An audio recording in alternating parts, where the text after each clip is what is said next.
தெய்வ சத்தம் நிகழ்ச்சிக்கு அன்புடன் வரவேற்கிறோம்.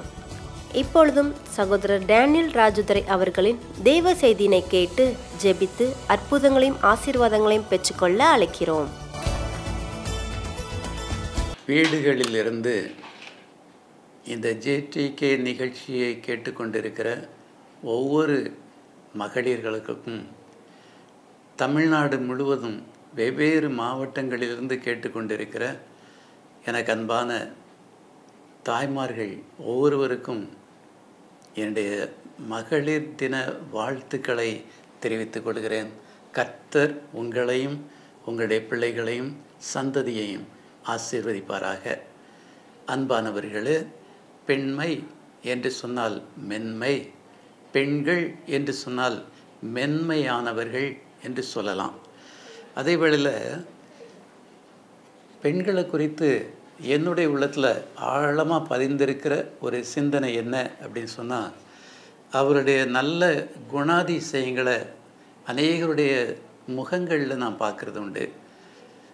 Best impression is the best, first impression is the best impression சொல்லுவாங்க இல்லையா? முதல் முறையாக ஒரு மகளிருடைய முகத்தை பார்க்குற போதே அவங்களுடைய இருதயத்தின் ஆழத்தில் இருக்கிற நல்ல குணாதிசயங்களை கர்த்தர் எனக்கு வெளிப்படுத்துகிறது உண்டு. அதில் நான் பார்த்த மட்டில் பெஸ்ட்டு குவாலிட்டிஸ் அப்படின்னு சொல்லுகிற போது அன்பு, பண்பு, பரிவு, பாசம், சகிப்பு, மதிநுட்பம் இல்லையா, நல்ல இளகிய மனம், சாந்தம், இதுக்கு மேலே எத்தனையோ எக்ஸட்ரா சொல்லிக்கிட்டே கடந்து போகலாம்.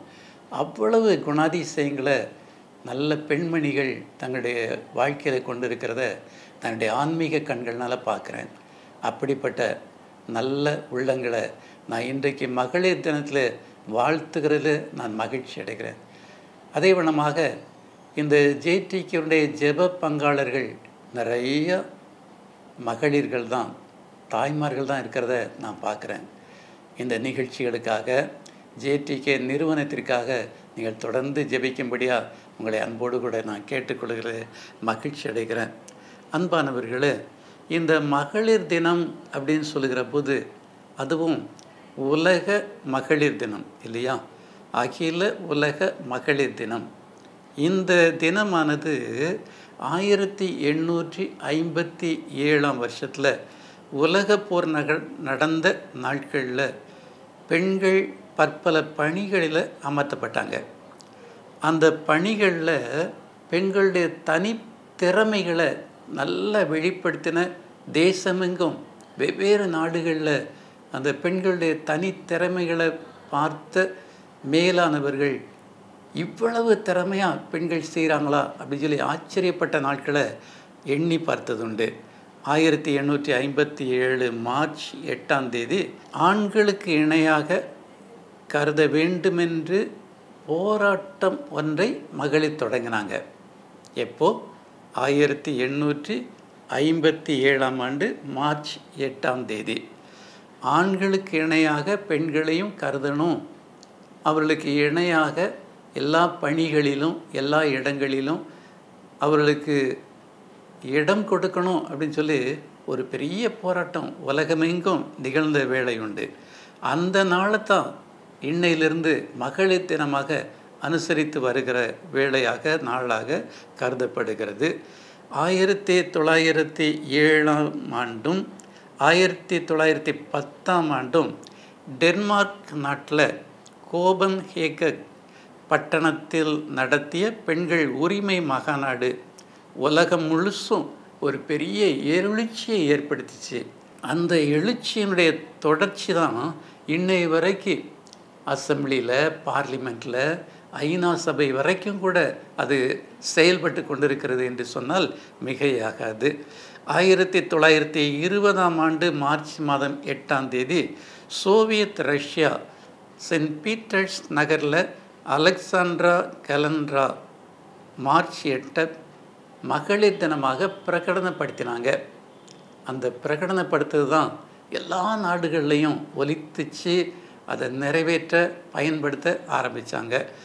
1921 மார்ச் 8 இன்றைக்கு வரைக்கும் ஒவ்வொரு ஆண்டும் மகாநாடுகள், கருத்தரங்குகள், பலவிதமான போட்டிகள், விழாக்கள் நடத்தப்பட்டு பரிசுகள் வழங்கி திறமையானவருடைய திறமைகளை மக்களுக்கு பகிர்ந்து கொடுக்கணுங்கிற அந்த வாஞ்சை இன்றைக்கு நிறைவேற்றப்பட்டு வருகிறது. அதுதான் உண்மை. 1975ஆம் ஆண்டு தான் ஐநா சபை முறைப்படியாக சர்வதேச பெண்கள் தினமாக இந்த நாளை அங்கீகரித்தது என்பதையும் இந்த நேரத்தில் நான் பதிவு செய்ய விரும்புகிறேன். 1911 ஆஸ்திரியா, டென்மார்க், ஜெர்மனி, சுவிட்சர்லாந்து போன்ற நாடுகளில் முதல் நூற்றாண்டு சர்வதேச பெண்கள் தினம் கொண்டாடப்பட்டது. அந்த பெண்கள் தினம் இன்னும் அதிகமாக பெண்களுக்கு ஒரு எழுச்சியை கொடுத்தது என்று சொன்னால் உண்மையான ஒரு காரியம்.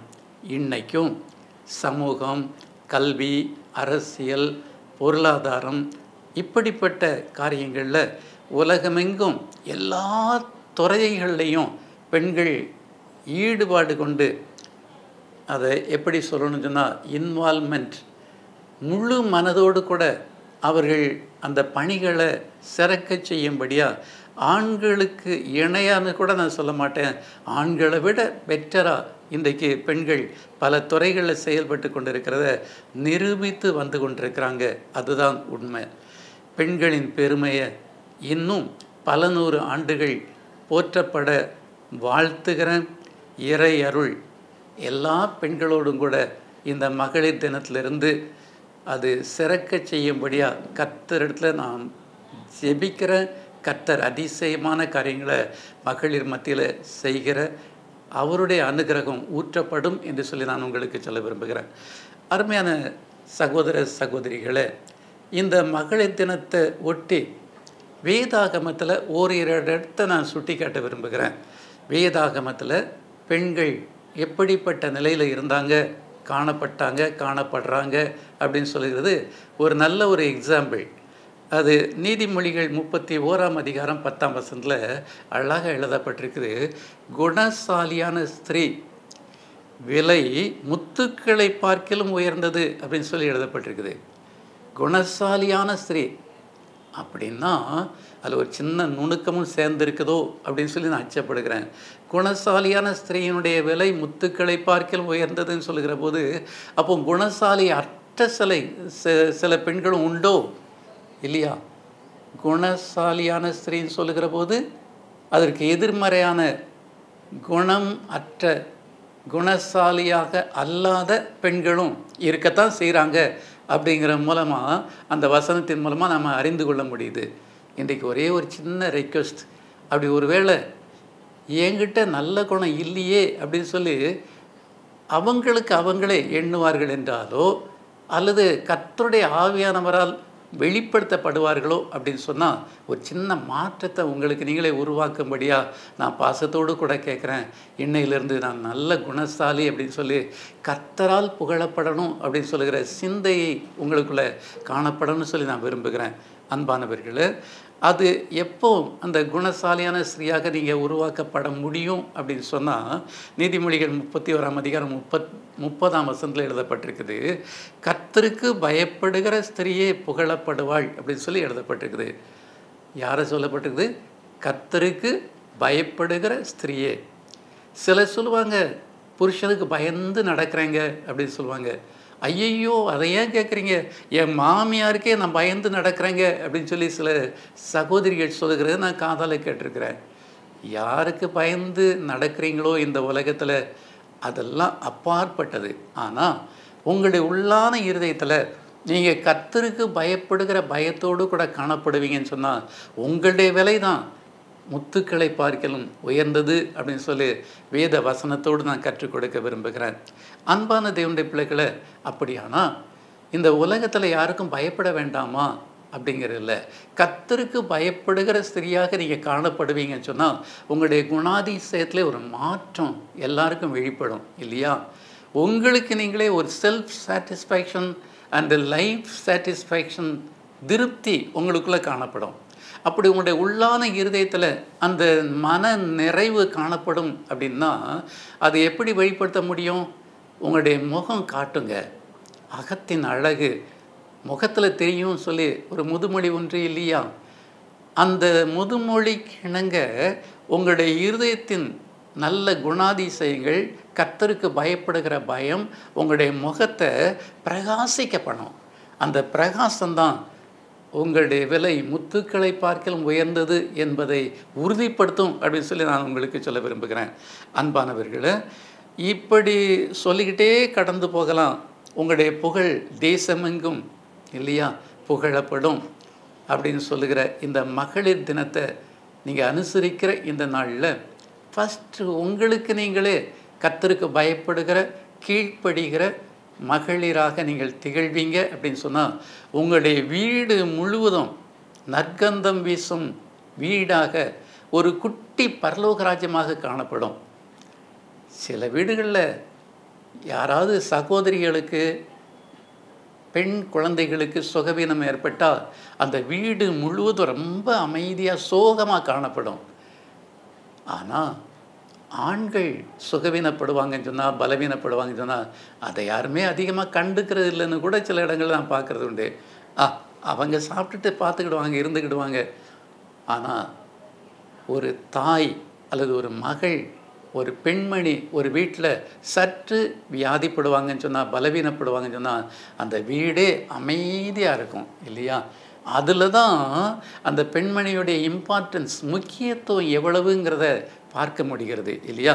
சரி, அப்படி பார்க்குற போது இயேசுவின் தாயாகிய மரியாளை குறித்து ஒரே ஒரு இடத்த நான் சுட்டி காட்ட விரும்புகிறேன். லூக்கான சுவிசேஷம் 1:38 எழுதப்பட்டிருக்குது. மரியாள் சொல்லுகிறாள், இதோ நான் ஆண்டவருக்கு அடிமை, உம்முடைய வார்த்தையின்படி எனக்கு ஆக கடவுது அப்படின்னு சொல்லுகிற பார்க்க முடிகிறது. எந்த வார்த்தை, எந்த சொல்ல நான் அழுத்தி சொல்ல விரும்புகிறேன்னு சொன்னால், நான் ஆண்டவருக்கு அடிமை, உம்முடைய வார்த்தையின்படி எனக்கு ஆக கடவுது இல்லையா? கர்த்தருடைய சித்தம், கர்த்தருடைய சத்தம், கர்த்தருடைய நோக்கம், கர்த்தருடைய நடத்துதல்கள், கர்த்தருடைய ஞானம், கர்த்தருடைய ஆலோசனைகள், அதில் அத்தனை காரியங்களும் அடங்கியிருக்குங்க இல்லையா? நீங்கள் உங்களில் ஆண்டவரே உம் சித்தம் என்னில் நிறைவேறட்டும் சொல்லி அர்ப்பணிக்கிற தாயாராக, மகளாக, மகளிராக காணப்படுறீங்களா? அப்படின்னா நீங்கள் தான் கர்த்தருடைய பார்வையில் மிகவும் அழகானவர்கள் அப்படின்னு சொல்லி நான் உங்களுக்கு சொல்ல விரும்புகிறேன். மாத்திரமல்ல, லூக்கான சுவிசேஷம் 10:38 பின்பகுதியில் மார்த்தாள் என்னும் ஸ்திரீ இயேசுவை தன் வீட்டிலே ஏற்றுக்கொண்டாள் அப்படின்னு எழுதப்பட்டிருக்குது இல்லையா? முதல்ல உள்ளத்தில் ஏற்றுக்கொள்ளணும், வீட்டிலையும் ஏற்றுக்கொள்ளணும். இயேசுவே, ஆண்டவரே, உம்முடைய பிரசன்னம் பரிசுத்த ஆவியானவர் மூலமாக என்னுடைய இருதயத்தை எப்பொழுதும் நிரப்பி இருக்கணும், என்னுடைய வீட்டை மனம் பரப்ப செய்ய நான் கருவியாக காணப்படணும்னு சொல்லி நீங்கள் ஏற்றுக்கொள்வீங்கன்னு சொன்னால் அது சிறப்பான ஒன்றாக இருந்து கொண்டு இருக்கும். அதுக்கு மேலே லூக்கா 10:39 வாசிக்கிறோம்.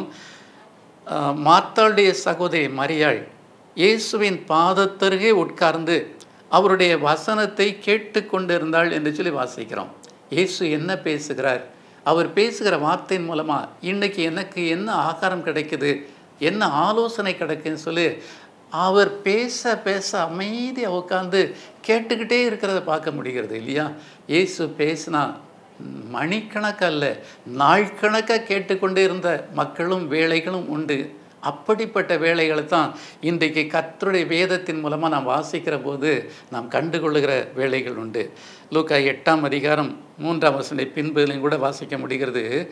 தங்கள் ஆஸ்திகளால் அவருக்கு ஊழியம் செய்து வந்த மற்ற அநேக ஸ்திரீகளும் இயேசுவுடனே இருந்தார்கள் அப்படின்னு சொல்லி இங்கே எழுதப்பட்டிருக்குது.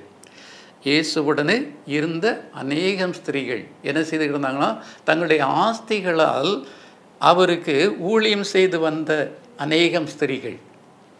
இன்றைக்கி எனக்கு அன்பான சகோதரி, எனக்கு அன்பான தாய்மார்களே, உங்களுடைய ஆஸ்திகளால் கர்த்தருடைய சுவிசேஷத்தை சுமந்து செல்லுகிற ஊழியர்களுக்கு நீங்கள் ஜெபிக்கிறவர்களாக காணப்படணும், கொடுக்கிறவர்களாக இணைந்து உழைக்கிறவர்களாக காணப்படணும்னு சொல்லி இந்த வார்த்தை நமக்கு கற்றுக் கொடுக்கிறது இல்லையா? தங்கள் ஆஸ்திகளால் அவருக்கு ஊழியம் செய்து வந்த அநேகம் ஸ்திரீகளும் இயேசுவுடனே கூட இருந்தார்கள். இயேசுவுடனே கூட நீங்களும் கூட அப்படிப்பட்ட சிந்தையோடு கூட எப்பொழுதும் நான் கர்த்தரோடு கூட இருக்கிறேன், கர்த்தர் என்னோடு கூட இருக்கிறாருங்கிற அந்த தெளிந்த சிந்தை உங்களுக்குள்ள இருக்கும் என்று சொன்னால், யோவான் 15:8 வாசிக்கிறோம் இல்லையா? நீங்கள் என்னிலும் என் வார்த்தைகள் உங்களிலும் நிலைத்திருந்தால் நீங்கள் கேட்டுக்கொள்கிறது எதுவோ அது உங்களுக்கு அருளி செய்யப்படும் என்று சொன்ன வார்த்தையின்படி நீங்கள் ஜெபம் பண்ணுகிற உலக பிரகாரமான காரியங்கள், ஆன்மீக பிரகாரமான காரியங்கள் அத்தனை உங்களுக்கு நிறைவாக இருக்கும் என்று சொல்லி நான் உங்களுக்கு சொல்ல விரும்புகிறேன். அப்படிப்பட்ட சிந்தையோடு கூட இந்த மகளிர் தினத்தை கர்த்தருக்கு ஸ்தோத்திரம் செலுத்தி நீங்கள் அனுசரிப்பீங்கன்னு சொன்னால் கர்த்தர் உங்களோடு கூட வாசமாக இருப்பார், உங்களை ஆசீர்வதிப்பார், உங்களை மகிழ்ச்சியாக நிரப்புவார். அன்பின் தேவனே, இந்த அருமையான மகளிர் தினத்தை நினைவு கூறுகிற இந்த நாளை இந்த தொலைக்காட்சி முன்பாக காணப்படுகிற நல்ல மகளிருக்காக, தாய்மார்களுக்காக ஆசீர்வாதங்களை பெருகச் செய்கிற உம்முடைய கரங்கள் ஒவ்வொருவரை தொட்டு சித்தமுண்டு சுத்தமாக என்று சொல்கிற சத்தத்தை கொடுத்து ஒவ்வொருவரையும் வாழ்விக்க நீர் உதவி செய்யும்படி ஜெபிக்கிறேன். ஒவ்வொரு சகோதரிகளுக்கும், ஒவ்வொரு பிள்ளைகளுக்கும் கர்த்தாவே நீர் கொடுக்கிற வாக்கு தத்தத்திற்காக நன்றி செலுத்துகிறேன். 37ஆம் சங்கீதம் 4ஆம் வசனம் சொல்லுகிறபடி கர்த்தரிடத்தில் மன மகிழ்ச்சியாக இரு, அவர் உன் இருதயத்தின் வேண்டுதல்களை உனக்கு அருளி செய்வார் என்று சொன்ன வார்த்தையின்படி நான் கர்த்தரோடு கூட நான் மகிழ்ச்சியாக இருக்கிறேன்னு சொல்லி இன்றைக்கு ஒவ்வொருவரும் ஒரு புதிய சிந்தை, புதிய தரிசனம், புதிய வெளிப்பாடுகளோடு கூட இந்த மகளிர் தினத்தை இன்முகத்தோடு கூட காண செய்யட்டும். கர்த்தரை மகிமைப்படுத்தட்டும். ஆசீர்வதியும் கர்த்தாவே. தேவையில்லாத கவலைகள், தேவையில்லாத பலவீனங்கள், தேவையில்லாத மன சோர்வுகள் இப்பொழுது இயேசுவின் நாமத்திலே அகன்று போகும்படியே கட்டளை கொடுக்கிறேன். உம்முடைய தெய்வீக கண்கள் ஒவ்வொருவரையும் கண்ணோக்கி பார்க்கிறக்காய் ஸ்தோத்திரிக்கிறேன். ஆசீர்வதியும் என் முகத்தோடு கூட காணப்படட்டும். கிருபை தாங்கட்டும், வழி நடத்தட்டும். இயேசுவின் நாமத்தில் ஜெபிக்கிறேன் நல்ல பிதாவே. ஆமென், ஆமென். எங்கள் தொடர்பு முகவரி சகோதரர் ஆர். டேனியல் ராஜதுரை, எண் 3, மீப்பர் நகர் காலனி 2, திருநெல்வேலி 627007. மொபைல் 9443206888 மற்றும் 9444307588.